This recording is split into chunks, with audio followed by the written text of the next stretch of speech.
సహోదరుడా, సహోదరి, మీరు పడుతున్న ఈ కష్టమే మీ జీవితానికి చివరిది అని అనుకుంటున్నారా?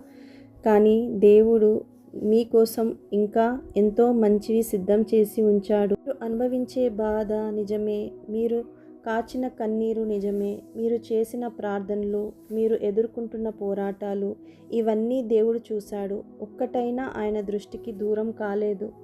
కానీ దేవుని వాక్యము మనకు ఒక గొప్ప నిరీక్షణ ఇస్తుంది. ఈరోజు మనం అనుభవిస్తున్న కష్టాలు దేవుడు మన కోసం సిద్ధం చేసిన మహిమతో పోలిస్తే చాలా చిన్నవి. కాబట్టి మీ గతం మీ భవిష్యత్తును నిర్ణయించనివ్వకండి. దేవుడు మీ బాధను ఆశీర్వాదంగా మార్చగలడు. మీ ఎదురుచూపులు సాక్ష్యంగా మార్చగలడు. మీ కన్నీళ్లను ఆనందంగా మార్చగలడు. కాబట్టి ధైర్యంగా ఉండండి. దేవుని మీద నమ్మకం ఉంచండి. మీరు ఉన్న పరిస్థితే మీ జీవితానికి ముగింపు కాదు. దేవుడు ఇంకా మీ జీవితంలో పని చేస్తున్నాడు. మీరు ఊహించని దానికంటే గొప్పదాన్ని ఆయన మీకోసం సిద్ధం చేశాడు.